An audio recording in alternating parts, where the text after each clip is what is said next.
Hi everyone, and welcome back to our weekly episode of the WA Running Podcast as we record on Monday the 13th of July 2025. We're back, and I'm going to say this at the outset that this is going to be an unedited, unfiltered episode because this marathon daddy is fucking tired. Coming back to work today with a sick fam, so hopefully Chris and I are on our best behavior today. So this week we recap the event and weekend that has been on our minds for the last 12 months. For Chris and I, the Timu Bibra Lake Marathon, otherwise known as the Gold Coast Marathon, with half of WA making the trip over to the plastic surgery capital of WA. Oh, not WA, Australia. On the local scene, we covered the last couple of weeks of WA running, which included the Marathon Club's King on the Mountain event, the inaugural WA Coastal Running Festival up in Burns Beach, the Red Dirt Backyard Ultra, the real Bibra Lake Running Festival, and PTS Jolly Jumbuck. We answer some listener questions before we wrap up the episode with this week's Weapons of Warp. Across my screen is someone who ingested 12 bagels over the course of the Gold Coast weekend. And on Saturday alone, before the race, consumed, I'm going to read this list, 6 bagels, 4 cookies, 1 large Sprite, 6 scoops of Bix across 4 Maximus bottles, 4 sushi rolls, a bag of lollies, 1 Choc Top, and 8 flatbreads. Chris, did he shit on the course? Sure. How are you, mate? I'm good. Speaking of shitting, I've just ingested 2 doses of Glycopep Orange, so for my colonoscopy tomorrow morning. So, yeah, things are pretty watery right now. Is this a routine checkup, or is there something wrong with you? No, fortunately, nothing wrong with me right now. Just a routine checkup once every 5 years to make sure everything's fine and dandy down below, but yeah, no, feeling very good and strikingly similar to how I felt the Saturday night before the marathon, actually. Well, fingers crossed tomorrow's procedure goes well, mate. So look, we've just come back to the realities of full-time work and I guess finishing up on your bathroom after the Gold Coast weekend. I suppose this is the episode in which we recap the event itself and the week leading up. So let's start with perhaps our training weeks, which is the week leading up to the event. How was that week for you? Yeah, so I think I started that week with a workout on the Tuesday. So I had a Monday off. I did 7 by K at Marathon Effort on the Tuesday, and I think I was knocking them out at about 3:59s or 4-minute Ks, something like that. Then on the Wednesday, I did 42.2 minutes, which for anyone calculating is 42 minutes and 12 seconds on Wednesday for 8.8 kilometres. I went for a short jog with Henry the same morning, maybe another 3K. So I ended up doing roughly 12 Ks for the morning. Thursday, Maddie was actually getting quite sick here in the house, and it appeared to be kind of COVID-like symptoms. But fortunately, I think it ended up being fortunately for me, it ended up being some kind of bacterial infection. But for Maddie, it meant that she had a pretty rough weekend by herself with the kids. Went for on the Thursday. I did another workout actually, which I don't usually do. I usually only do the Tuesday workout, but this time I ended up doing like a 5-minute effort, 3-minute effort, 2-minute effort, 1-minute effort, just quite short and sharp. Yeah. And yeah, just kind of turning the legs over much quicker than the marathon pace. So that was good. That was quite a wet morning too, from memory. And then it was 2 days of rest. So I don't, as I said in I think the last episode of the Gold Coast series, I don't run the 2 days before the marathon. I did go for a couple of walks along the Gold Coast, but nothing strenuous. So kept all the carrots in the ground for Sunday, as they say. Very good, very good. So you flew on Friday, was that right? I flew Thursday, Thursday morning to Brisbane via Adelaide on Qantas points. Very unconventional, but very good. Yeah, unconventional and inconvenient. And so that was, I guess, 2.5 hour flights, thereabouts, with about an hour stopover in Adelaide. Got to Brisbane about 6 or 7 p.m. and met up with Dan Ma and his friend Chris in Brizzy. We went out for dinner. They'd actually already eaten dinner, but Dan was running the half on Saturday at Gold Coast, so he was keen to have a second dinner. So we ended up and went out and had some Japanese and a couple of scoops of gelato from the local ice creamery, which was great. Good. And being, I guess 2.5 days out from the race, I was more than happy to start laying into the ice cream. So Yeah. was obliged. And then then we went next day. We caught the train down to Goldie on the Friday morning, so it was quite a late start. I think we didn't get on the train till about 11, and turned out that the trains weren't running, so or not all the way. So we caught the train for 3 stops, and then hopped off the train, hopped on a train replacement bus for about 40 minutes until we got back on the train on the way to Helensvale, and then from Helensvale got off that train and then caught the G-Link or whatever they call it. Yeah, right. Down to Surfers Paradise. So arrived at Surfers around 1:30 on Saturday, on Friday, and went straight to the expo. Nice work. I'm just noticing that my recording doesn't seem to be picking up any audio, and I wonder if that's going to be problematic or not. I can hear you. I had to turn the intro music down, because it was blowing my eardrums out. But I think if I turn my volume up now, I can hear you clearly. So it might just be adjusting the levels in post potentially. Yeah. All right. We'll continue.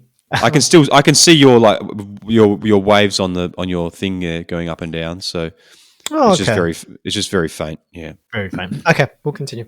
All right. So, went to the expo. Probably saw a couple of mates there from WA. And then Saturday we had dinner, and we laid into, what is it? A very plain Japanese dinner at the poor Japanese restaurant where they probably thought we were the stingiest mofos in town with two bowls of rice with a satay stick or whatever you guys had. And then you had a curry, didn't you? I did have a curry. That was fine. That was good. But yeah, you cheapskates, barely had anything to eat, or just plain rice. It was just flavorless. Bit sad. Yeah, it was awful. It wasn't even any sauce on it. Yeah. Yeah. And then you kind of rounded off the night with Messina ice cream. Is that right? Yeah, not messing around, as I said. Had a scoop of vanilla and a scoop of choc chip on that occasion. I think on the evening before I had a scoop of vanilla and maybe cookies and cream on the Friday night at Messina. So I went to Messina 2 nights in a row, and then there was that other gelato shop, which I don't remember the name of, in Brisbane, but it was also very good, very similar to Messina, very bougie, a long line, you had to wait up. But yeah, no, I mean, topped off a really good day of eating a good weekend of eating, actually, that ice cream. I will quickly just clarify, because I've done the numbers, right? But before I do you want to run through your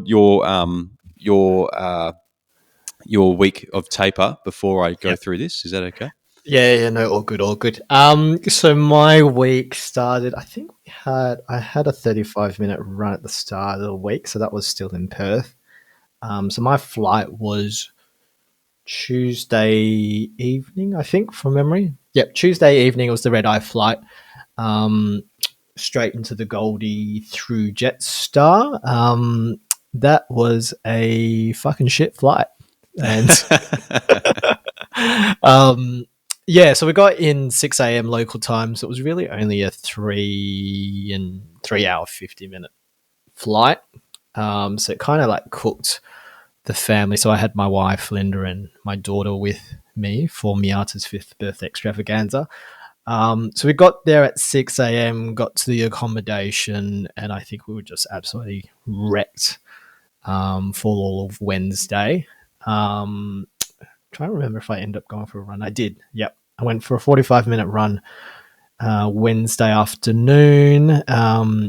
And then on Thursday had the classic 3x3 minute workout that we usually do before a race. So that was good. That was on the Thursday morning. Thursday was also the day we went to Bluey World. So that was the big day install. And probably for context, by then Linda just got really, really sick. So probably similar time frame to Maddie. Unfortunately, Linda was with me the entire time, so that wasn't optimal. But anyway, we made it to Bluey World. I think Emma, one of the listeners, wanted me to rate Bluey World. I'd say Bluey World is not worth the drive from the Gold Coast because it's like literally next to the Brisbane airport. So it's a 90-minute drive for a 1 hour interactive experience. And a 70-minute drive back. So I had a great time. It was fine. It was all worth it. Was it worth it? Don't know. She was pretty excited about it. I guess that's worth it. But it was a bloody long day. And then Friday, look, Linda was pretty cooked by then. She'd been sort of bedridden ever since we got to the Gold Coast. It meant that we were kind of inside the whole time, which was okay. I didn't have much time on legs, but managed to squeeze a 20-minute run on the Saturday, and then into race morning, which if we look at the weather forecast, I think Gold Coast was pretty perfect throughout the entire week, and we were probably looking at the Sunday forecast from 3 weeks ago, and it was potentially raining, potentially 90% humidity, and we didn't get rain, but we got the humidity, which in hindsight I should have taken that very seriously. Yeah, I mean, it was a tricky one. It was one of those days where I had a conversation with Matt about what we were going to do, and potentially adjust the goal slightly, because I think Matt had been training for roughly a 2:45 to 2:47 thereabouts, and I had been training for somewhere around a 2:48. So,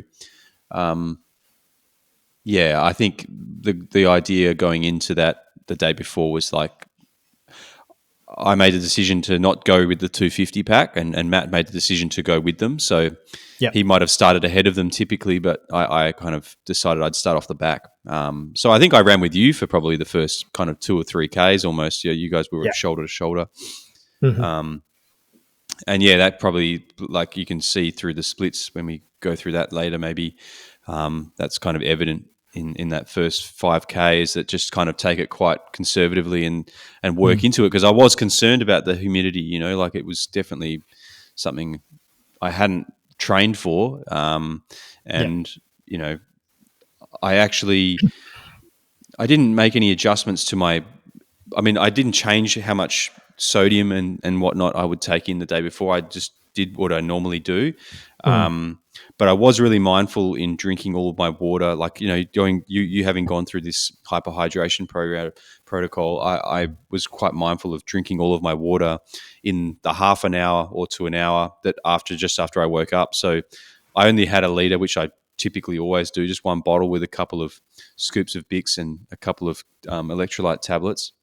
But that kind of set the precedent to make sure that I had been to the toilet by the time I got to the start line, which I didn't do at Sydney because I was sipping water all the way to the start line. And I'd also, had a couple of cups of tea to get things moving. So I was hoping to get it all done before I left the hotel.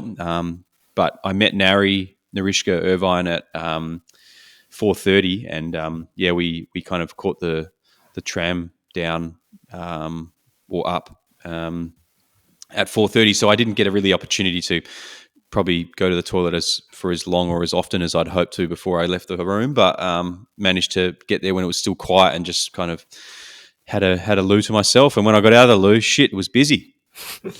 Yeah, well, so my game plan heading to the start line was I'd meet the Team Tina guys. So look, I was going to run with Shaf, for most of the race. So he was staying up in surface with, I think across the road was Adam and Mark Lommers as well. So I was leaving my apartment to head there and met up with them at 5:00, which perhaps was probably half an hour too late, because by the time we got to the tram stop at surface, it was just ridiculous in terms of the tram lines to head in.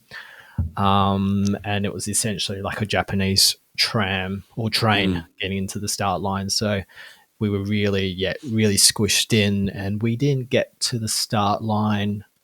I think I bumped into you and Matt maybe 5:55, like literally just in time.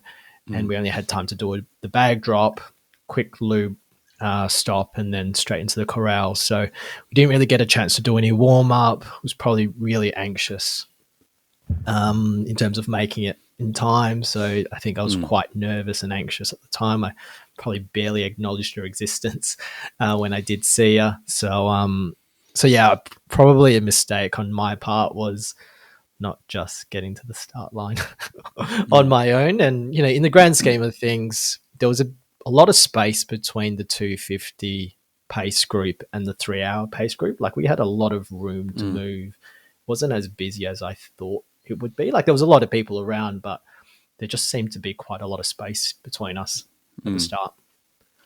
Yeah, there was. And yeah, I'm with you. I mean, even though I did get there a bit earlier, I was still kind of like I felt quite nauseous just from how nervous I was. I was talking to Matt, and I was just like, we were pacing around at the meeting point where we kind of met the day before after the half, and I was just kind of on the brink of vomiting. I was so nervous. And yeah, luckily it wasn't particularly warm, so I just wore an extra t-shirt down there to discard at the start line. But it was quite tough dealing with those nerves. But then I think once Rob De Castella started carrying on and, you know, delivering that sermon, I mean, it was incredible. It was kind of hair on my neck, kind of standing up stuff, but it made my nerves, my anxiety worse, you know. It did not help whatsoever. Just hearing his voice just echoing across the crowd. But all right, well, let's get straight into the race then. So you said that you started conservatively, sort of that first 5K split. So how did, I guess, the race unfold throughout the morning? Yeah, so I mean, I had 6 gels. I took one at the start, like just before the race started, that had caffeine in it. So I had all Bix paraphernalia basically. So I had 6 Bix gels, 2 caffeine, 4 regular. I had 2 scoops of the Bix Performance Mix in a flask, along with 2 tablets of the active electrolytes. So that was a very sweet mix of roughly 400 mils of water in there. So, that was kind of the nutrition strategy and like going in. So because it was so many carbs, I think I calculated it out to be about 107 grams per hour. So one of the things that Vlad kind of spoke to me about like a few weeks before the race was about still being really intentional with taking on a lot of water. So because otherwise the carbs are difficult to process, and also you start to feel nauseous from taking on so much sugar. So, and that's the problem I had experienced when I paced Dave on his Lake Munga laps a few weeks before Bunbury Marathon. And I was trying to take on roughly the same amount of carbs, but had trouble getting it down because I just wasn't having any water. So this time around, I was just using every aid station. So I think they were like every 2.5 or 3 Ks. I don't remember. They were very frequent. And I would, to start I was just taking them all the way through. Like I would just have a sip of water, like at every aid station that I could find. And I was having the electrolytes too off of the tables, but I mean that fix stuff was not Bix. Garbage. Fix FIXX was garbage. Yeah, it's garbage. Yeah, it wasn't very good, was it? Yeah, I mean, I'm sure we'll probably lose listeners over it, but I think it was night and day in terms of flavour. You know, it was quite like almost pungent. I mean, it didn't smell, but like it just had that offensiveness to it. So I only had that maybe 2 or 3 occasions as a matter of knowing that I probably needed it, given the conditions were the way they were. Now, the other thing I found, like, I didn't find it particularly warm, so I didn't feel like it was hot because there was quite a nice breeze blowing most of the day, and I think it was blowing across us from the east. So that did keep me relatively cool. But I was pouring, so when I'd have that sip of water, I wouldn't get all of it, but I just tipped the rest of it on my head. So I was saturated from top to toe from very early on, even before I had sweated through. So I think that was keeping me cool. So I never really felt the heat. We were very fortunate that we didn't get any sun as well, right? Yeah. So yeah, I guess the plan was just to start at roughly 4:05s and then roll into 4-minute or just over 4-minute Ks and try and hide behind, stay as far behind the 250 pack as I could without completely losing sight of them. So that ended up being after that first 5K, I think I was about maybe 40 to 50 seconds behind them. And that's kind of where they stayed for most of the race, which was fine because I knew that if I ran to my own time, I was going to run close to 250. But knowing that the conditions were a little bit difficult, that maybe I might run a 251 or a 250 XX, on that day. How about you, mate? How did your race start off? Yeah. So I wasn't smart like you. So I think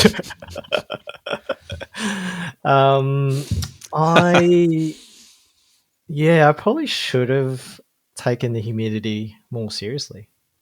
I mean, so first K was 4:14. So that was just us weaving through traffic and you were basically side by side to us. And then we tried to settle into the pace, which the game plan was 4:08s. And I mean, I was, with the anxiety and the nervous energy and just feeling like really flat. I thought that was just due to like just the commute into the start line because that was what I was feeling sort of in the minutes leading up to the start. And that never went away. So I think internally what I was thinking was, well, after 5Ks, this will pass, right? Like I was just feeling flat, not feeling amazing, but it will pass. And after 5Ks, I think, I started to feel, it kind of felt the same. Like felt like I was still flat, didn't really feel comfortable. I was hitting the paces, but it felt like I was starting to work a little bit. And, maybe in that moment, if I was a bit smarter, I would have let Shaf go then, like in hindsight, right? But Shaf was sort of cruising along, hitting the 407s, 408s, and he looked pretty comfortable. So I think the pressure of trying to keep Shaf sort of within reach or, side by side, I think forced me to sort of keep at that pace when I probably should have dropped off a bit earlier and readjusted my pace. So I remember going down sort of Surfers, and Surfers Paradise would have been maybe 10Ks, and the first, I think, key milestone for me was the 12K mark because that's where my accommodation was. So Breakers North Apartments, which is at the 12K mark. I knew Linda and my daughter would be there. So when I sort of passed, I think we would have passed Charlotte Pickering and Susie McMahon cheering for us sort of around 10Ks. Once I reached 12Ks, I was working. Like those 407s, 408s just felt way too hard than I should be feeling. And it was almost as if I was already halfway into the race, but it was only 12Ks in. And by then I had sort of drank my first flask. I ditched it at Linda in that moment, but I was already starting to work and struggle. at that moment, turns out Mike Lawson was right behind me that entire time. So he actually ran beside me, and I think he said something along the lines of, "Oh, how great's the conditions," or something. Like I don't even remember very clearly what he had said, and I wasn't sure at the time whether he was serious or being sarcastic. But I kind of just went, "Yeah, it's amazing," and it didn't say anything to him. But I think he could tell by my body language that I was already struggling, and sort of he darted off. But yeah, that stretch, sort of the 12K mark where you kind of head south and then you kind of do a turn around back in the opposite direction. When I saw Linda again at roughly 23Ks, like it was as if I had already done 30 something Ks. Like I was already in that hurt locker. I ditched my second flask. I didn't even finish it. I was kind of trying to get rid of the discomfort, I suppose. Like everything felt heavy, everything felt hard. Then I hit the 25K mark and I was done. Like I was ready to give up. In fact, I did give up. So I had walked off the course. I had stopped my watch. I was ready to call the quits. And then what felt like minutes in reality was only about 30 seconds, but I kind of started to replay a couple of things in my head. I think I was thinking about not really letting the podcast down or whatever it was. I think it was just, I think I was thinking about Tina a bit. I was thinking about Todd. And I think the line that I played in my head was "Don't be such a pussy," and in Todd's voice. And eventually that got me back onto the course. So then just started my watch again and continued. And to be honest, from 25Ks to the finish, I barely remember a thing. Like I was so lightheaded. Everything kind of hurt. The next moment I remember was seeing Raf and hearing Raf, and then he was like just yelling at me, going, the 3 hour pace is right there, chase it. And I think in the moment I actually thought Raf was at the 41st K marker, but I think he was at the 38 or something, right? He was at both. So I think if you turn around, you come back. Yeah, he was kind of there or thereabouts. Yeah, I was delirious, but at that point moment, I had no idea where he was. I barely remember that moment. Like I remember him yelling at me, but other than that, I don't remember too much. But I do remember the cruel moment of seeing the 3 hour pace group just overtake me and what felt like the end. By then I was struggling to hit 430s, and it was a slow, painful finish to the finish line. So I finished at throw 102. I think I saw you guys, sort of just in that chute as you kind of walk all the way through. And it's a couple of tears. I think all of us had a couple of tears, just either disappointment or just pure exhaustion. Yeah, lots of tears. It was funny. Like, I kind of finished. I'll go through my race in a sec, but I finished saw. I knew Matt was ahead of me because I hadn't come across him. I didn't know how far ahead of me he was, but I knew that when I saw him at the turnaround at 37K or whatever it is, he wasn't actually that far ahead of me, and I was like, oh, okay, well, I'm catching up. But he was still in the pack, so he was comfortable. I knew he was safe. He was safely going to run the time that he would be happy with, but I was surprised to see how close I was to him, and so. When I saw him at the finish, he was in the corner, like tucked behind all these blokes sitting on chairs who were exhausted, and he's over there, and I can see him crying.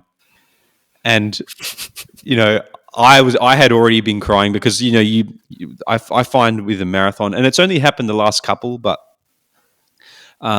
you suppress so much stuff in the middle of the race, before the race, and then in the middle of the race, you're suppressing so many thoughts, both negative and positive. That it all kind of comes out at the finish, and it's really just kind of a mania. I don't feel like I'm not joyously crying or sad or whatever. It's just like some kind of uncontrollable phenomenon that happens, and it's kind of nice because I can see him crying, I'm crying. We bump into Loz is crying. And then you're coming across the finish line and you're crying and everyone's kind of cuddling each other and crying. It's like, yeah, it felt good to have, more than one person doing that. So. Yeah, it was. I suppose. Yeah, a bunch of us we were finishing at roughly the same time. So we had Loz, we had Jules Bennett, Shav had finished in 2:58. We had Mark Lommers. I think he must have been 2:57 or 2:58 as well. So I think we all kind of finished. Like the WA team finished at roughly the same time. So it was probably good to have all of us all crying. Yeah, for sure. I mean, it was quite funny. It was all these WA people coming in within like 10 or 15 minutes of each other. So, which was great. It was good to have that community at the finish line, which was something I didn't experience at Sydney. At Sydney, it was very lonely finish. Even though I enjoyed it, it was very much like, oh, okay, I'm by myself. I'm going to go have 2 beers and kind of enjoy it for what it was. But this time around, it was good to share it with other people, even if that kind of exchange was only fleeting. It was good to see familiar faces. Yeah, definitely. I'll quickly run through the race.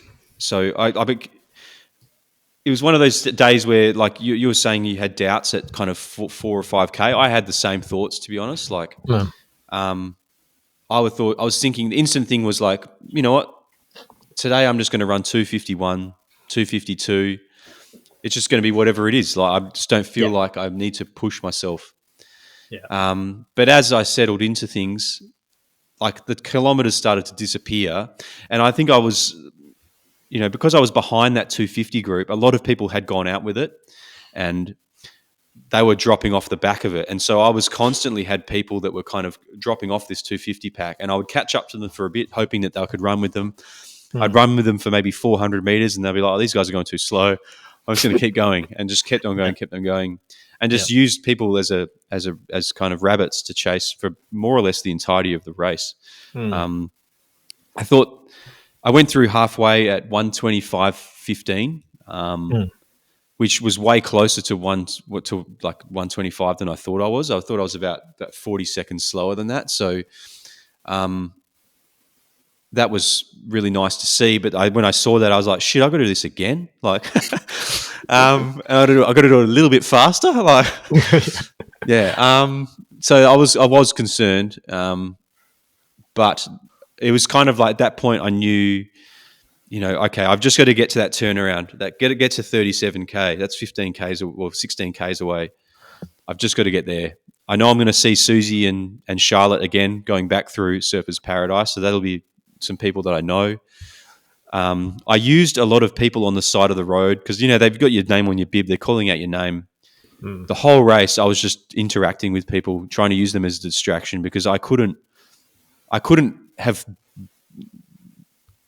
dealt with my own thoughts for nearly 3 hours because I had a lot of doubt going through my mind. So it was a matter of just engaging with people, high-fiving kids, things like that. Yeah. Sure. So yeah, just kept sticking with the water, throwing it over my head. There were a couple of spots. I think I bumped into Raf the first time. So I think he was around, because he was at 41, he must have been about 33 and 41. So I saw him then. I got really revved up when I saw him, and I was like, shit, I've got less than 10Ks to go. He was giving me a rev up, and I was like, this is great. I'm feeling good. But I knew around the corner there was going to be something. There was going to be a problem. I'd gotten through the race so far without having to take a shit or a piss, so I was happy with that at this point. But I got to the end and I saw you guys. I saw you and Shaf. You were relatively close to each other at that point, so within like a minute or so. So I was like, okay, Simon's good, Shaf's good. But I'm struggling. So you didn't look like you were struggling. I mean, in terms of my paces, I thought I was completely off. Like in my mind, I thought, oh fuck, I'm doing 420s, I'm doing 425s. But looking at my splits, I was kind of the same, like 408s. I think I slowed down to 411s, but It wasn't until the 30K mark where I was starting to hit 4:30s. But I do remember seeing you because you had already made the turn, but you look chilling. I can tell you that much. I wasn't feeling good. It was at that point, like from about 35, 36K, I had to actually focus on every step. Like it was everything, like every bit of concentration was going into making sure my stride length wasn't shortening and driving my knees through my arms. I could start to feel, and this happens to me a lot when I get really exhausted, is my head starts to roll backwards. And so my form starts to suffer. And I was consciously having to tilt my head forward to try and keep myself upright. And then I came past Raf again. It's evident in the video, I think, that I put on Instagram, but my head was starting to roll around on my shoulders, a bit like our mate. And like I wasn't quite, all my faculties weren't there. But then I heard Raf yell out, Chris, 4 minutes. And I was like, fuck, 4 minutes. That's all I've got left, right? I've just got 4 minutes. So I looked down at my watch and I had about 3 minutes and 40 seconds. And I was like, to get to 250. And I was like, oh, shit. So I started to wind it up. And I had been winding it up before then because I knew I was close, but I didn't know if I could actually put in as much as I wanted. And it wasn't until after I watched the video later that he said, empty the clip. I only heard the 4 minutes, but he said empty the clip, which, is kind of fitting. But I ended up, I think I ran a 3:48 was my second last K. Shit. And my second last K. And then I think my final like 500-600 meters or something was like 3:04 per kilometer. So I was like moving in the last. I got to that turn when you kind of turn around, you can see the finish line, and I think I had 45 seconds left or something to get under 250, and I think it's roughly 250 meters. And I was like, I don't know if I can do that, but I was just running as fast as I could, and managed to squeeze in by 3 or 4 seconds, and was making all sorts of sounds. I was one of those guys on the course that makes sounds, which I don't like to be. But in that final K, I was kind of heaving and here, making these kinds of things. And it's like an Ashley Ritson grunt. Yeah, a little bit. Yeah. But no, I was very happy to get there and just finally get there. But looking over at the splits, it's reasonably consistent. I think it's 4:06 first 5, 4:04, 4:03, 4:02, 2, 2, 2, 1, 2, and then kind of the last last 2.2 Ks, I end up averaging 4 minutes a K. So so I guess thrilled to hit under 250, particularly with those sort of trying conditions and I guess the doubt that was going through your head throughout the whole race.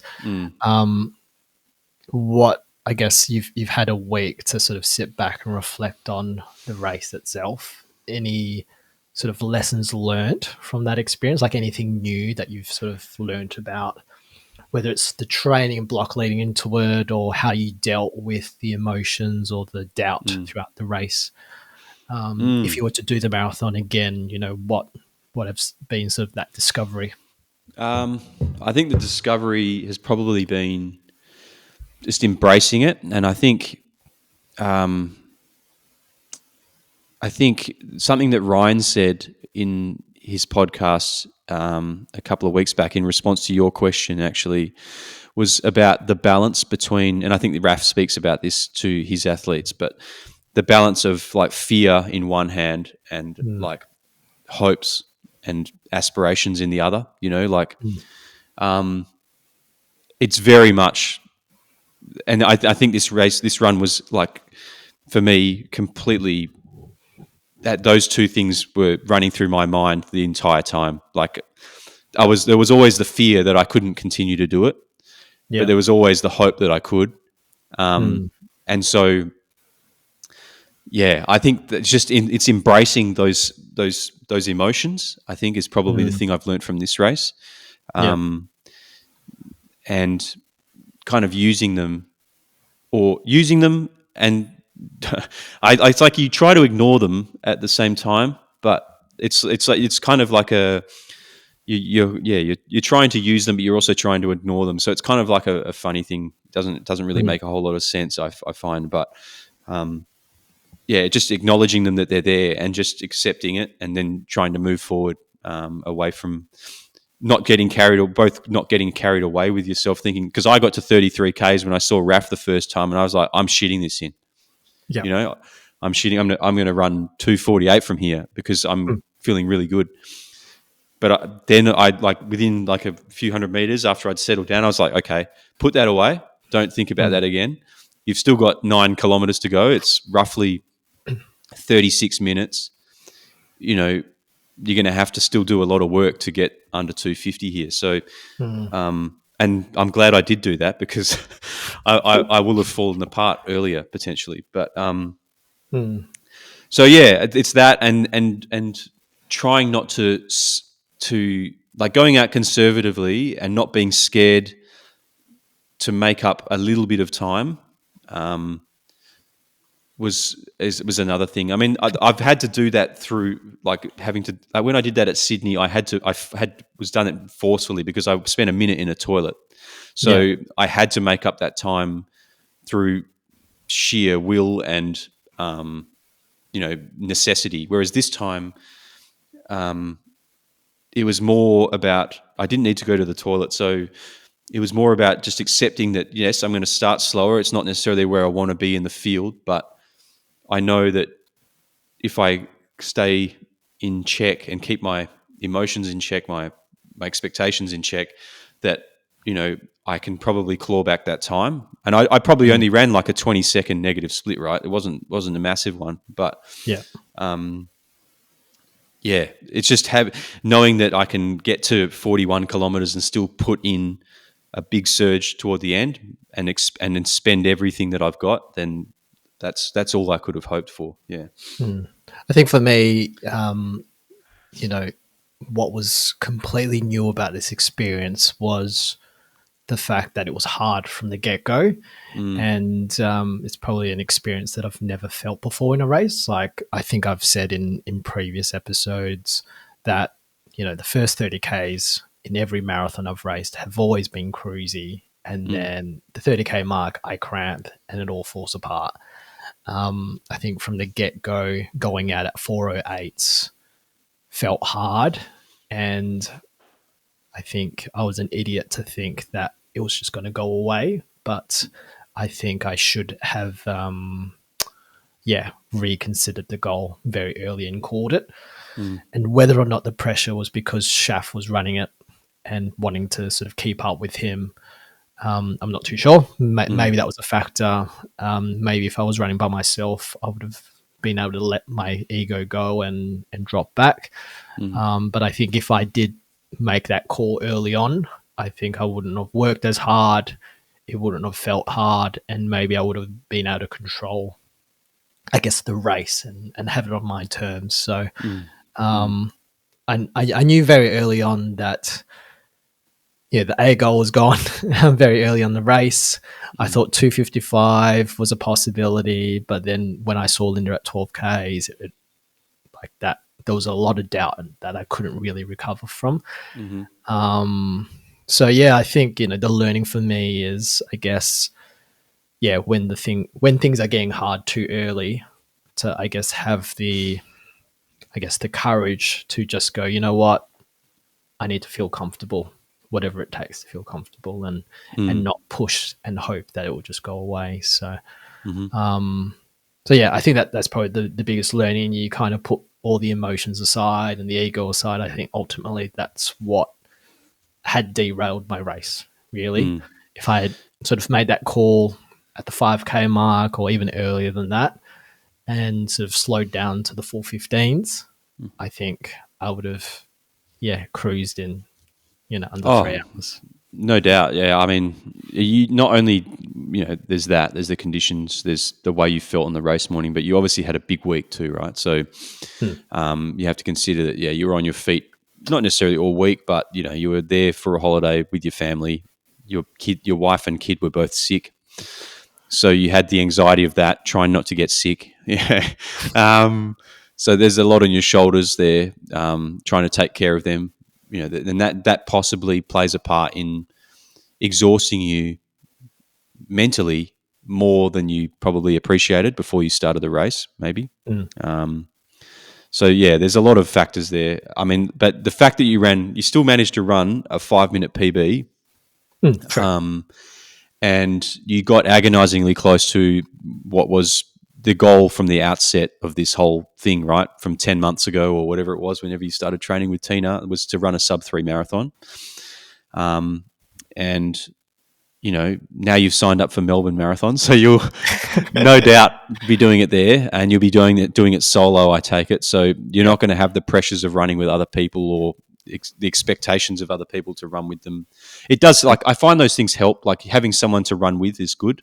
But like you say, if your experience is different from theirs at some point in the race, then you can't expect yourself to then stay, on the goal potentially, or them, like vice versa, them or you. So yeah, it's tricky. It's one of those things. And how do you make that decision in the middle of a race? It's like you've put all your chips into this for such a long time.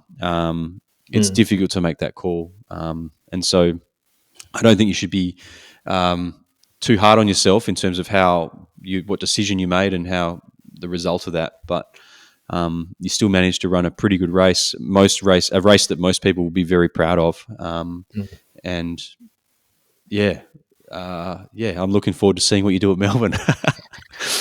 Me too. Yeah, it will be 12 weeks from next week, I think. So it's going to be a bit of a break now. Yep. Well, appreciate this week anyway, and then back to the grind again. But I'm pretty motivated. I think I'd be sulking still if I hadn't signed up to Melbourne Sunday evening after the race. I'm looking forward to it. I'm definitely hungry and driven, and I think some early chats with Tina indicates that we're going to ramp up the training a bit. Hopefully the weather's on my side in Melbourne, but we'll probably train for a warm day potentially like last year and see where we fare. So I think the thing that will play on my mind would be if I get very fit and much fitter than a 3-hour marathon, will I play mind games with myself in terms of, do I go conservatively or do I go to where I deserve my marathon time to be? So I guess we'll wait and see when that comes around. So all right, well, it's 48 minutes. Let's get straight into some listener questions that we put out on the Warp Instagram.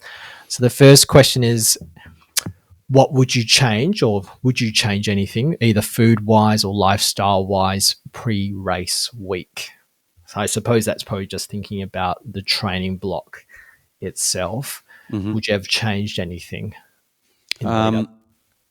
Would I have changed anything? I mean, I don't think so. I mean, I like to say to people that I can put away food with more than the most people can. I think, lifestyle-wise, I think I kind of stuck. Besides doing that workout on the Thursday, which is like a little sharpen up, which is something I wouldn't have done normally.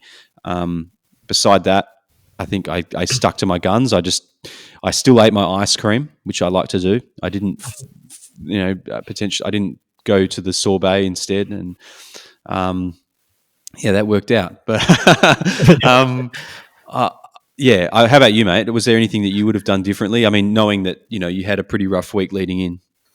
Look, I think lifestyle wise or life wise, it's you can't really control that, whether it's sick kids or sick family or work pressures, which has been pretty full on this year. We've had some family stuff occur in the last sort of month or two, which has been pretty full on from an emotional point of view. But I feel like you can't really control that. Like, life just happens and you kind of just roll with it. So I wouldn't change that. Food wise, I think I've been quite intentional in terms of what I've consumed sort of this year. And I guess that's just, the whole idea of running a little bit more seriously with Tina and sort of trying to, I guess, make the most of that training with what I'm consuming. But I was never really overthinking it. I think I was just more intentional more than anything. I wouldn't change anything, I don't think. Yep. We'll move on to the next question. I think we sort of touched on this a little bit. How did your nutrition strategy work for the race? So was that I guess a good outcome from your point of view? Yeah, so I did want to touch on this quickly. So you mentioned all those things I ate at the top of the episode there. So in addition to that, because I only took that stock at about 4 p.m. that afternoon. So I'd also had 2 bowls of rice, 3 chicken skewers, and 2 scoops of gelato in a cone. So now when we talked to Gabby a few weeks ago, we talked about how many carbs per kilo of body weight for a carb load. And I think she said something between 7 and 12 grams per kilo. Now, I had 1,350 grams of carbs on Saturday. Oh, shit. Which works out. Yeah, exactly. So the recommended at 12 grams per kilo would be 950. So I've had an extra 400 grams. Jesus Christ. And that could be to do with just eating dry bagels walking around watching the half marathon on Saturday. But yeah, that's a lot of carbs. I don't regret it because it obviously the race worked out. But potentially there's some opportunity to fine tune that a little bit in the future. The other thing I'll add that I had, not just in terms of carbohydrates, but I had. So I buy these little salt tablets from the pharmacy. They've got roughly 235 milligrams of sodium in them. So on the Saturday, I dosed 6 of those salt tabs. And 4 Bix active electrolyte tabs. So that worked out to be 2,800 milligrams of sodium on the Saturday purely from hydration point of view, not counting the sodium that I've got in my food. And I'll just go quickly to the race morning too, just as a number. So we've got 2,800 milligrams on the Saturday with 1,350 grams of carbs. Jesus. The morning of the race, I had a bagel again. I had a liter of water with 2 scoops of Bix and 2 active electrolyte tabs plus 3 more tablets of the sodium. So that was 90 grams of carbs and 1,300 milligrams of sodium.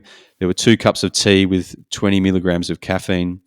And then I've already explained what was in my my race stuff. So I think all up in the race, on race day, I had 378 grams of carbs, 3,100 milligrams of sodium, and 170 milligrams of caffeine. So I've never calculated this before, but now having talked about how much I eat the day before, I maybe I'll wind it back a little bit, but I mean, I do enjoy eating food and the opportunity to eat it in great volume. So, I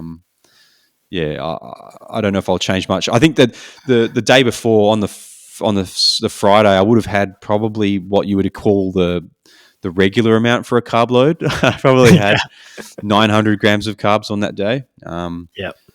But yeah, I mean, that's a lot. It's good to know. I've never done it before. But yeah, how about you, mate? Was yours quite as extensive as that? No, I did not. I mean, I did count, but I consumed a fair bit. I think I can't recall how much I did eat, but it was probably the most I did eat. I'd say the thing that saved me during the race was the hyperhydration protocol. So I ended up drinking 1.2 liters of that glycerol sodium mix race morning. So I can't remember how many grams of glycerol and sodium that ended up being, but it's effectively like drinking salt water. So I think that saved me, I think, because remarkably, and I think this is probably one of the positives that come out of the race, was I didn't cramp. And exactly. So, whether it was a bit of conditioning and I guess taking my nutrition somewhat seriously, that was probably the biggest win for me. So, heading into Melbourne, I think now that, I know I'm sort of sweaty boy, a salty boy, I think I'll continue to practice the hydration strategy and consuming all that water and sodium in all of my runs. And in a way, that would be a bit of gut training for myself. So whether or not that played a factor in, feeling sluggish, possibly, but I'll have 12 weeks to somewhat train for that heading into Melbourne. So that will be one of the takeaways I'll bring into Melbourne. We'll move on to the next question. Do you think the Gold Coast Marathon is overrated? It always seems to be too warm, humid, and windy most years.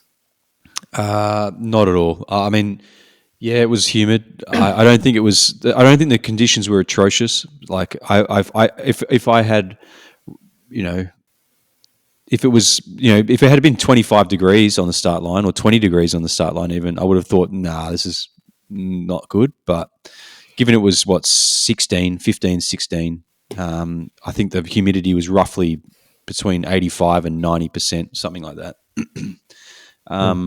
It wasn't cold, but it also didn't feel like Perth Running Festival. Yeah, true.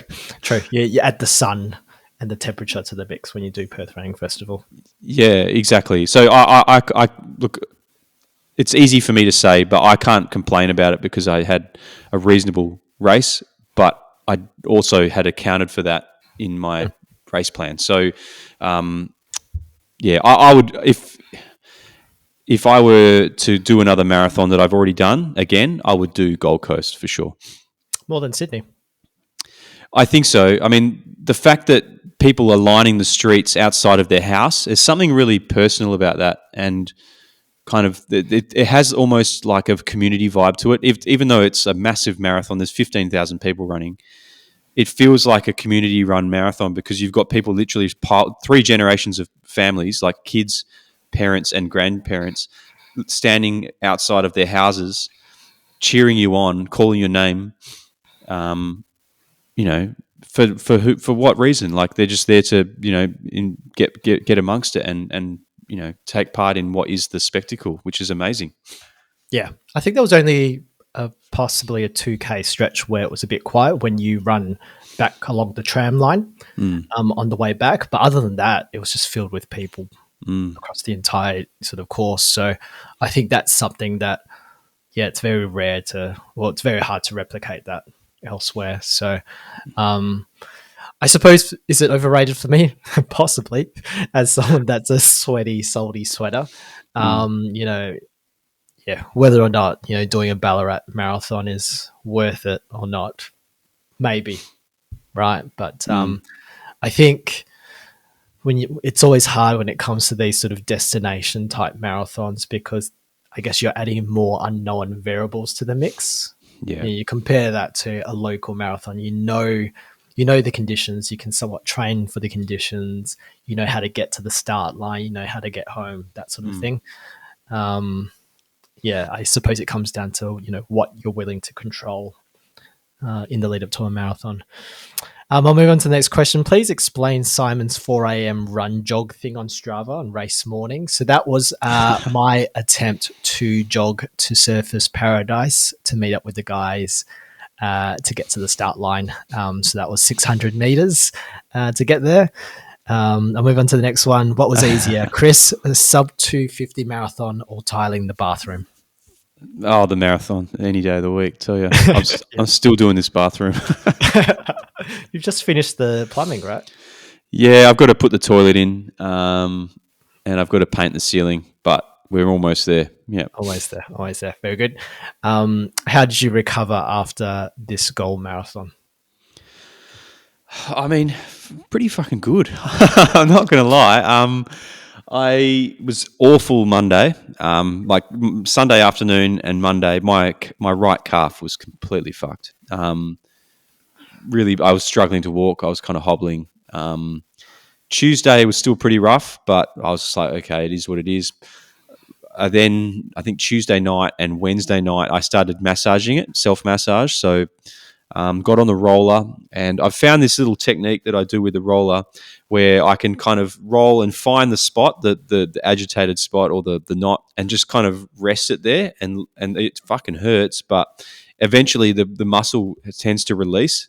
And so I did a bit of just using my thumb to kind of massage, and then woke up Thursday morning and felt like $1,000,000. I don't know, I felt like I hadn't run a marathon. It was just wild. So I think I went for a jog Thursday, and then I got sick. So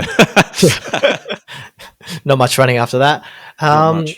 I think so. For me, it's probably the roughest I've ever pulled up after a marathon. So Sunday was actually okay, other than bawling my eyes out in public. Other than that, no, it was pretty rough Monday, Tuesday, Wednesday. So, and even going for the runs over the last couple of days, I've been feeling quite stiff. So I'd say I'm still recovering. So I'm just going to take it easy this week.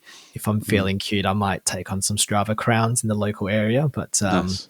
other than that, taking it easy this week. Next question. Can you provide a quote to tile a listener's bathroom, floor to ceiling 2 by 2.5 meters? If it took me as long to do this person's bathroom as it took me to do mine, it's going to cost them more than it would just to get a real tiler. Fair call. And I think the last question is, what now? We've been talking about the Gold Coast Marathon for over 12 months now. What's next? What's next on the horizon for you? Well, you've obviously got Melbourne. We've spoken about that. For me, I've already pledged that I won't run a marathon next year, or I won't race a marathon next year.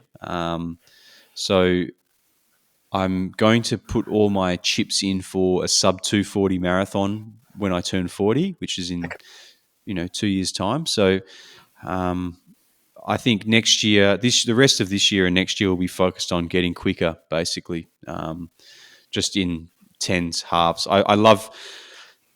I want to really get good at the 10 and the half. I still don't rate the 5, but I would like to get quicker. And I think just focusing on the shorter stuff for a while, doing a lot of threshold work. I think I'm going to start switching up the way I work out, actually. Rather than just doing what I've been doing for the past kind of 3 years, I'm going to switch it up a bit and, just see where the speed goes. And then hopefully that sets me up nicely for a really quick marathon in a couple of years' time.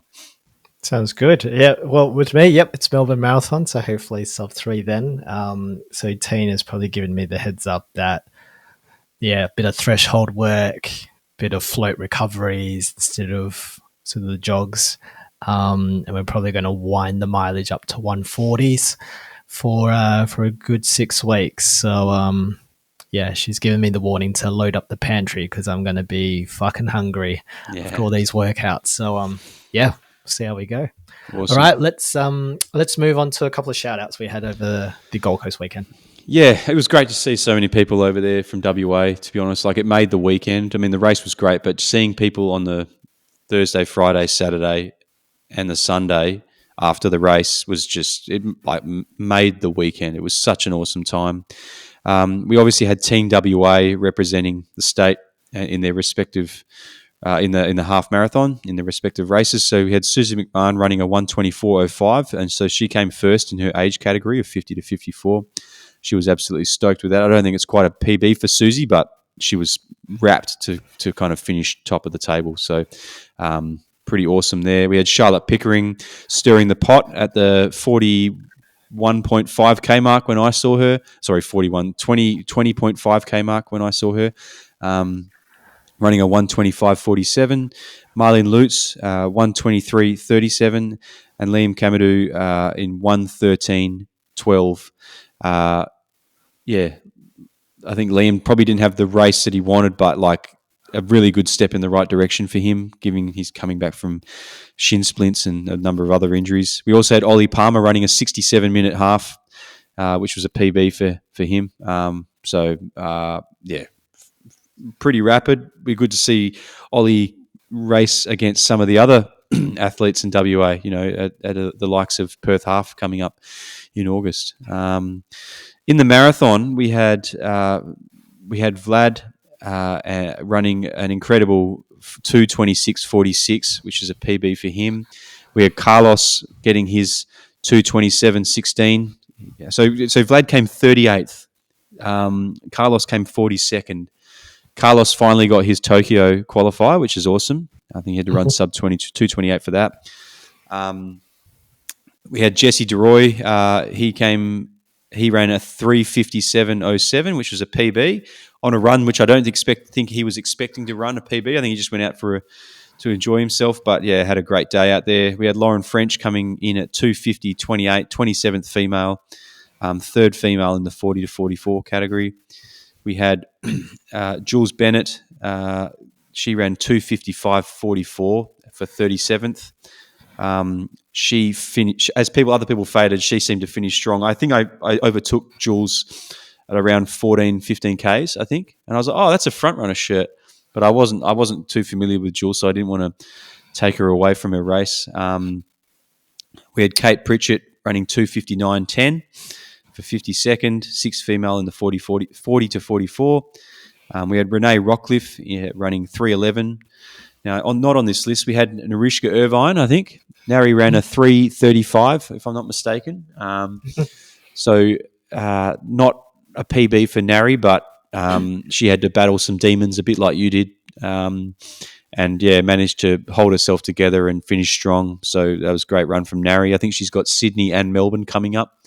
She's raising money for premature babies. So, yeah, awesome to see so many people from WA out there. We obviously had all our mates running as well, but we're not going to mention all our mates' names because, they're just our mates. Yeah. Run a bit faster, guys. All right, let's get straight into results over the last couple of weeks. We've already gone, 67 minutes in of this pod, so it's going to be a long one. So we had the Marathon Club King on the Mountain that was on the 29th of June. So that's a 16.1K race up a mountain, I suppose. And so in the women's race, that was taken out by Martha Mellor in 1 hour and 17 minutes and 10 seconds. Coming second is Bunbury's own Ashley Ritson in a time of 1 hour, 17 and 41 seconds. So very close there. And Sarah Hines ran out the podium in 1 hour, 20 and 3 seconds. So I think Ritter was very close behind Martha, but then towards the end just absolutely face planted, which costed her the race. So commiserations, Ritter. Hopefully you get that fall out of the way for Transcend. In the men's race, we had Ollie Wright taking out the win in 1 hour and 3 minutes and 31 seconds. Sota Mehara coming second in 1 hour, 6 minutes and 40 seconds. So good to see Sota signed up for a race. Very good, Sota. And coming third is William Gurr in 1 hour, 6 minutes and 53 seconds. Let's move on to the WA Coastal Running Festival.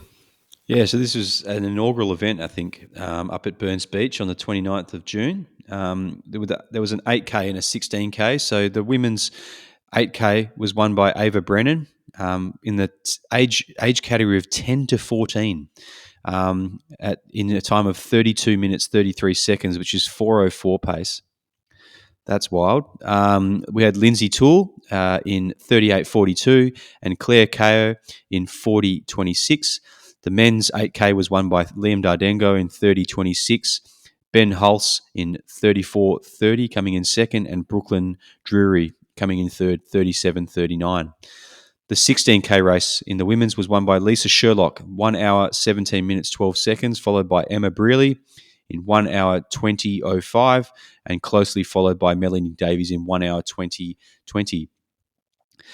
The men's 16K was won by Sharp Miller in 58:10, which is 3:38 pace. Wow. Ian Finlayson in 1 hour and 2 minutes, 3 seconds, and Joe Lippert, 1 hour, 5 minutes, 43 seconds.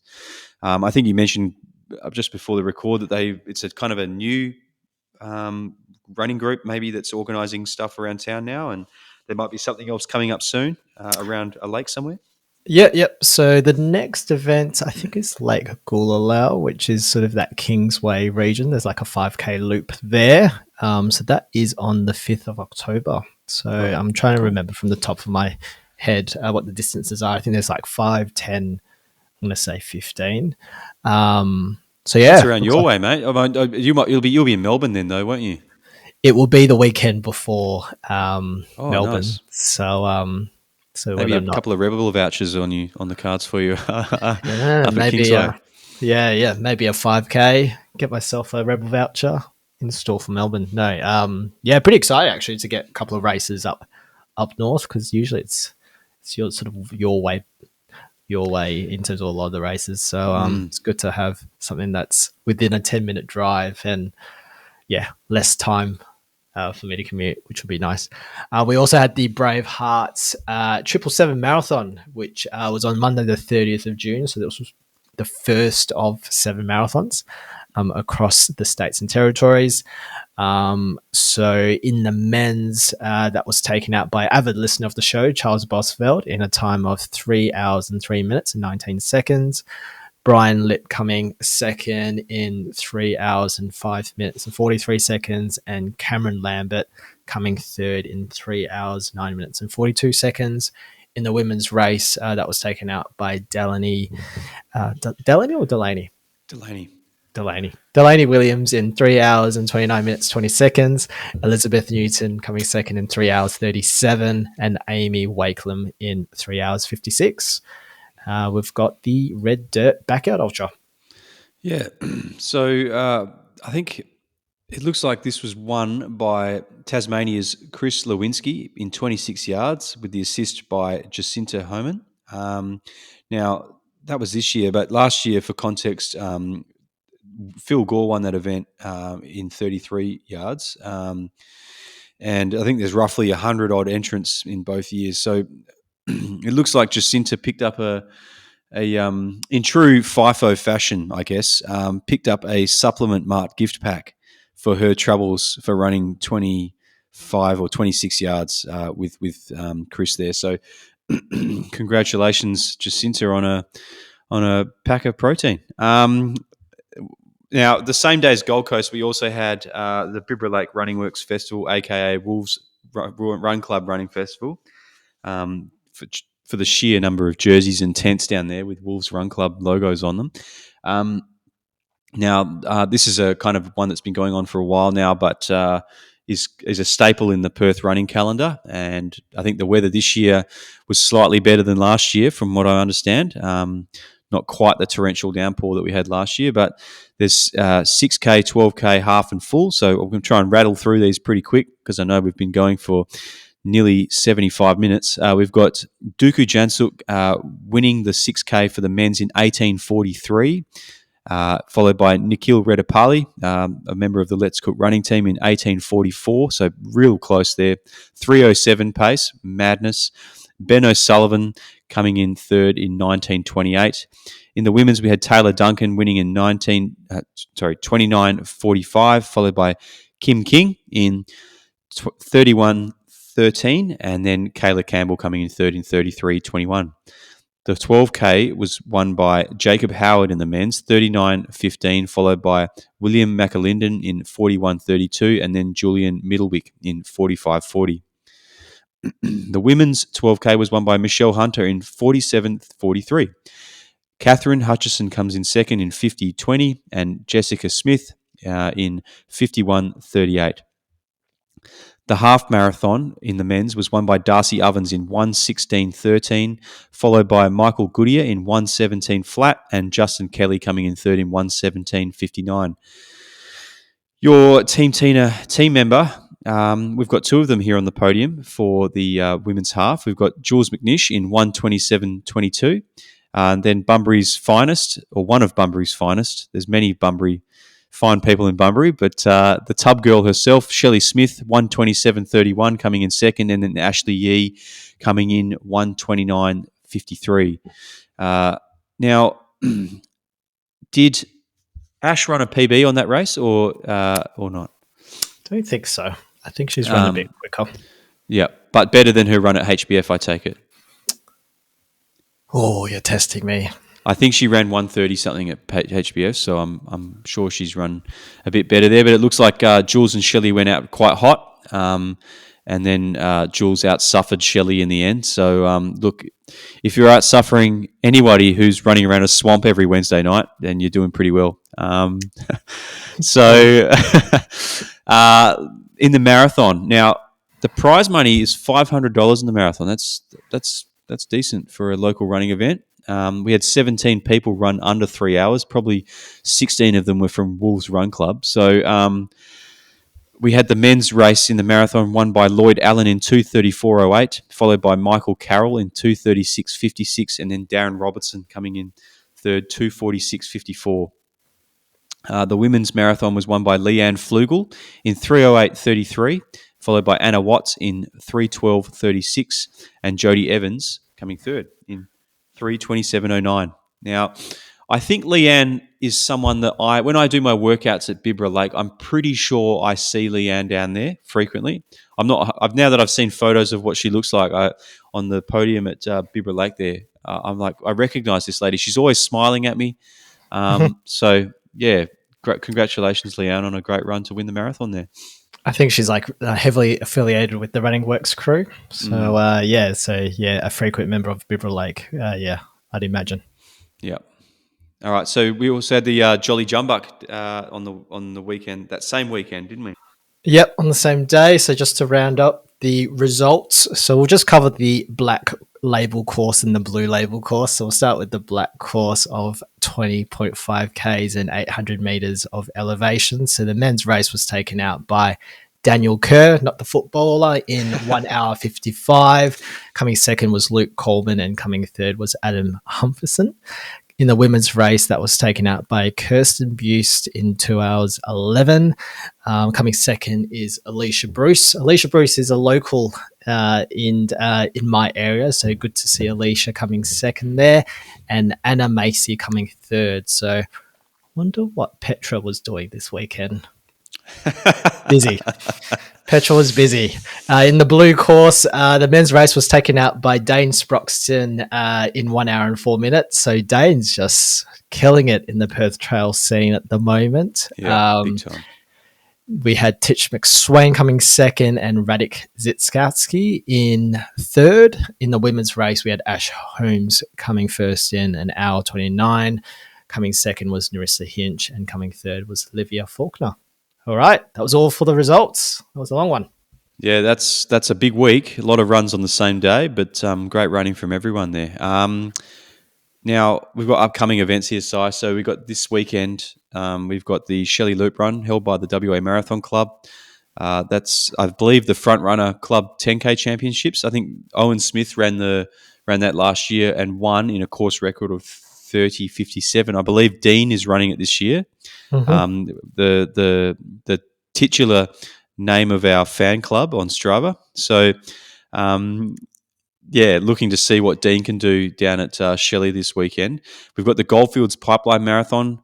It's out at Kalgoorlie, obviously, and there's a 10K, a half, and a marathon, and a 50K. So, really something for everyone out at the Gold Coast, out at Kalgoorlie this weekend, the Goldfields. Now, 2K for first place in the marathon and the 50K, which is decent money for a rural race, which I assume probably doesn't get a shit ton of people out there. There's 500 for second, 200 for third. The half marathon is a 1K prize, 300 for second, $100 for third, then 10K, 600, 300, 100.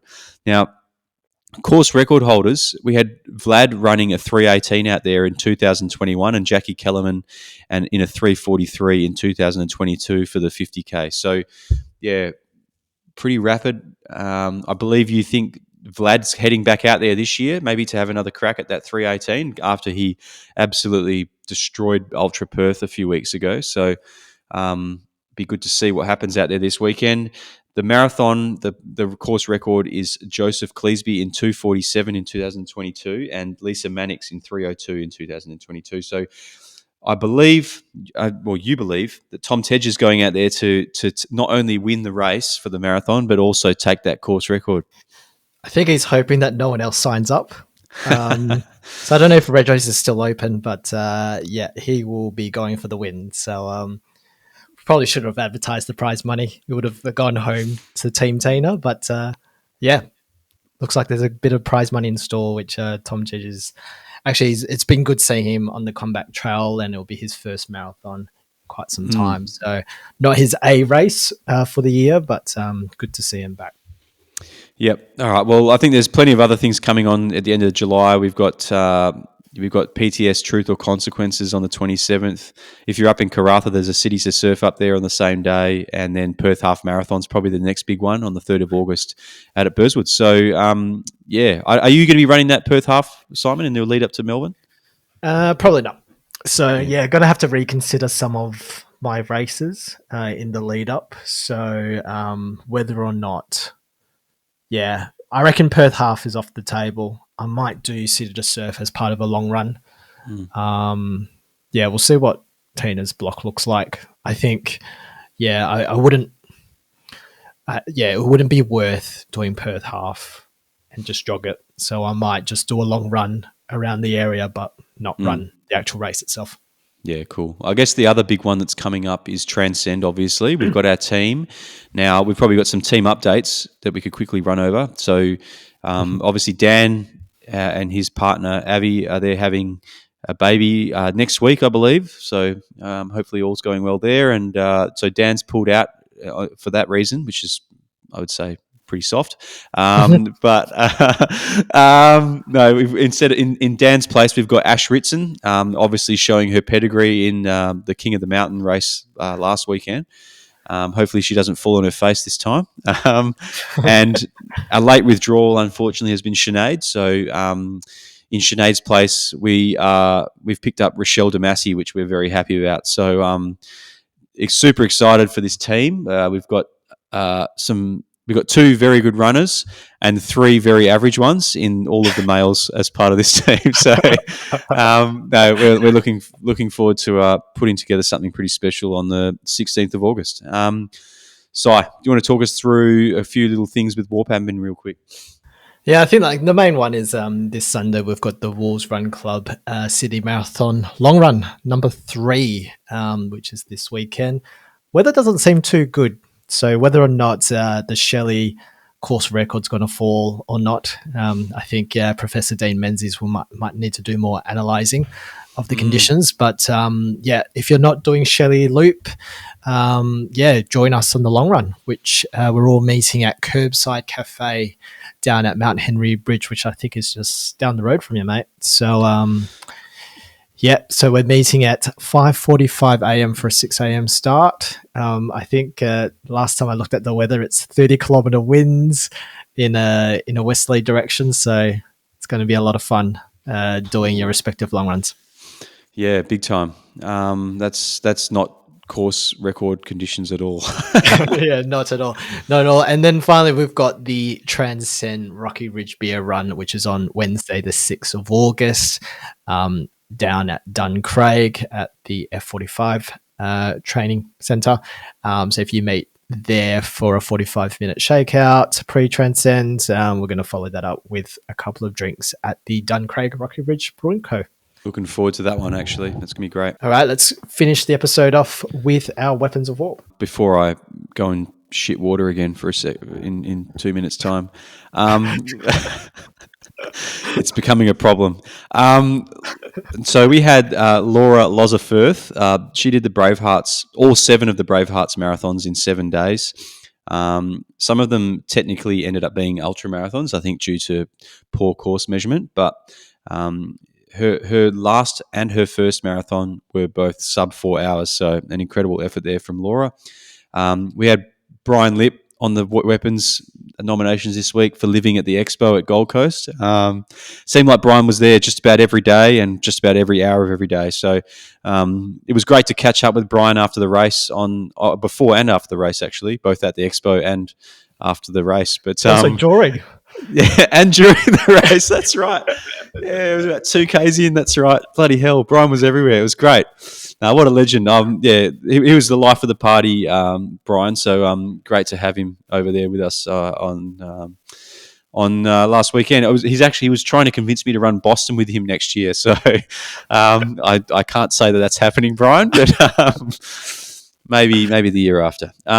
We had Allira Hanczakowski. Now, Allira is an ex-Bunbury girl nominated by Hannah Paget. an incredible runner, but from what we can see, she's currently running the 2,000 kilometer Via Alpina across the European Alps from Slovenia to Monaco. So she's bloody, setting a Strava crown. Day 13, she's running roughly, what are we saying? She's running per day, 2,000 K. Oh, I don't know. It's a lot. It's a long way. I'm scared. Yeah. We should get her on the Transcend team next time. What do you reckon? Yeah, maybe next year. Yeah, she's probably busy currently. Yeah, she's currently in day 17, so she's in Italy. So she must be almost to Monaco now. So incredible stuff. Sarah Paduano, a name that we mention reasonably frequently on this podcast. She just finished Run Britannia, which is you basically run the length of Britain bottom to top, 35 days, 1,657 kilometres, 28,047 metres of elevation, 22 runners, 21 finishers, 7 who ran every single step of the way, averaging 47 kilometres per day. The shortest run was 39 kilometres. So, wow. Yeah, that's some stuff. I think we had Aaron Pike on a few weeks ago talking about the his run that he did out in the Scottish Highlands last year. But I think this one just about tops that. So I think so. Yeah, that's incredible. Now, there's a guy in my finishing photo who I didn't know the identity of. There's an incredible finishing photo, which I think you're using as the tile of this episode, but probably the Renaissance version of that. So in this photo, there's me finishing, gasping for air. There's a guy behind me being carried by the 250 paces, dragged across the line. I could hear the announcer calling over the speakers as I was approaching the line. He's gonna do it. He's gonna do it. And I was like, are they talking about me? And then as I got closer to the finish, I see this guy being dragged by his ankles to the finish line. I believe his name's Thomas. He ran a 2 hour 50 and 16 second. So just missed out on the 250 barrier there. He was massively dehydrated. I believe you've done a bit of research on this guy, but his body shut down at 42 kilometres, basically. He almost died and spent 3 days in hospital. So I'm glad Thomas is okay. It was a very funny finishing line photo. But, yeah, I mean, it shows that, the marathon is serious business. It is. It was a serious beast, and what a morning. Yeah, incredible stuff. And not to mention, there was that guy, but there was also a guy who somehow was losing his pants in the final 200 metres of the race. That was also in that photo. So I'm not sure what was going on there, but maybe next time he should tie his drawstring up. Yeah, we'll include that in the Strava post, that photo. Definitely. All right. Well, that's the end of the episode. We've gone on for an hour and 28 minutes, so that wasn't planned, but it's a long one. Wild. So maybe set your play speed to 1.6 if you haven't done it so already. We'll wrap it up. So our socials is WA Running Pod on Instagram. Our email is warunningpodcast@gmail.com, and our Strava group is Warp. Thank you for joining us in this week's episode, and we'll catch you next time on the WA Running Podcast. See you, mate. I am in quite a lot of discomfort. Just quickly, Ashley ran a PB of 127. Oh, right. Yeah. Not quite. Very good. Yeah. Correction. Yeah. Hopefully she gets it now. Mate, I need to go to the toilet really bad. I'll keep this in. All right, I'll see you later. See you, mate. See ya. Bye. Bye.